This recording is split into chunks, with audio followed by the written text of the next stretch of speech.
On the day I was diagnosed with cancer, the doctors suggested I might only have about 90 days left. No tears were shed, no tantrums thrown. I simply did what I always did, prepared to dishes and a soup, waiting for Xavier to come home. It wasn't until 9:15 that he returned my call from 6 o'clock, stating simply, "I won't be home for dinner tonight."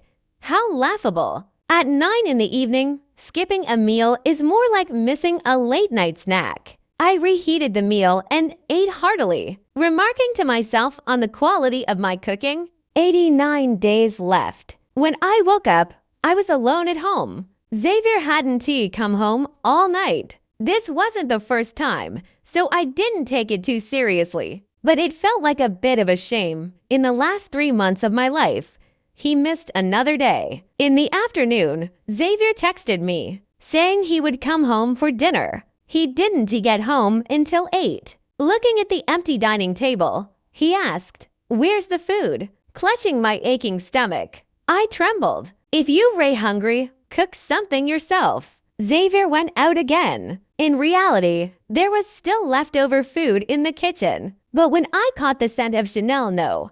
5 still lingering on his collar, suddenly didn't feel like talking about it. And he didn't step foot into the kitchen at all. 87 days left. I drove back to my mom's place. As soon as she saw me, she grabbed my hands and remarked how much weight I had lost and how haggard I looked, questioning whether Xavier had been taking good care of me, rubbing my reddened eyes. I lied, no. It's just been really busy lately. The afternoon sun was comforting, and Mom asked me to help her move the flowers outside to get some sun. She trimmed the plants, and her shadow elongated in the warm light as I laid in the rocking chair, rocking gently and watching her. Suddenly, I no longer wanted to die. 86 days left. I went to see the doctor. He advised me to take my medication religiously. I asked him if I take these medications, could I live a bit longer?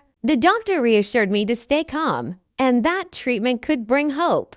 However, as I reached the clinic's door with the medicine in hand, I overheard his helpless and pale sigh. 85 days left. Xavier, unusually, came home early today, bringing with me my favorite spicy crayfish. He peeled one and brought it to my lips. I didn't open my mouth, knowing that spicy food would only make my stomach ache worse. He placed the crayfish on my white rice. "Did you visit Mom the day before yesterday?" It turned out my mom had called him. I simply responded. "Mom said you've lost weight," Xavier observed, pinching my now slender wrist and muttering, "You did lose some. How come you've grown thinner when taken care of at home?" A bitterness rose in my heart. I wasn't just thinner, I was also nearing death.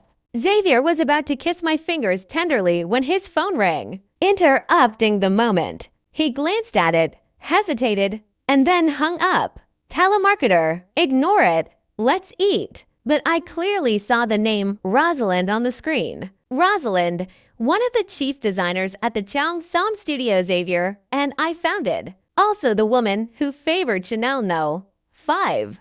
Truth be told, if it weren't for Xavier's wish that I rest and prepare for pregnancy, I would never have stepped back from the studio, and the position of chief designer would not have fallen to Rosalind. For a brief moment, I was profoundly relieved that Xavier and I had no children. After dinner, Xavier took the initiative to wash the dishes. After my bath, I leaned back in bed with a book. Soon, Xavier also emerged from the bathroom. He slipped off his robe and crawled under the covers. "Jiajia, I've missed you." I separated him with the blanket, turning my back. "I'm tired. Let's sleep." I knew exactly what Xavier wanted, but I didn't want to.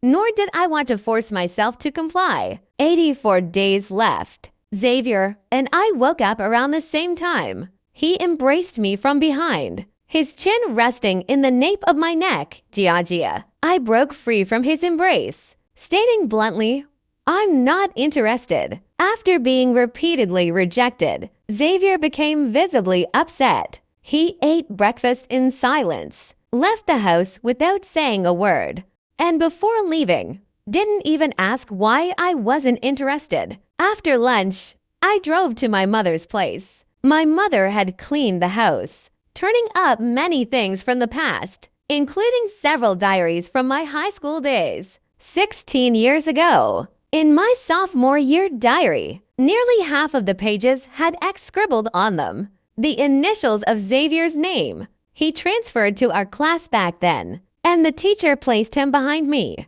Countless times, I took advantage of passing papers to sneak looks at him. Back then, I loved to draw, and my diary was filled with sketches of him playing basketball, him solving problems, him dozing off during class, and him gently tapping my shoulder asking if I could explain how to solve a problem. There was also a small note tucked in the diary. Weathered by 16 years, the paper had turned a pale yellow, but the ink was still bold. Doesn't like to eat fish. This too was about Xavier. Once, I saw him in the cafeteria. His friend suggested that the fish was tasty and he should get a serving. But Xavier declined his friend's kindness, saying he didn't like to eat fish. After that, I wrote down this note and tucked it into my diary. My mother asked what was on my mind that made me so distracted. I closed the diary and told her, I want to stay here for a few days. My mother asked if Xavier, and I had fought. I quickly denied it. In reality, it seemed like Xavier was too indifferent to even bother arguing with me anymore. To be continued.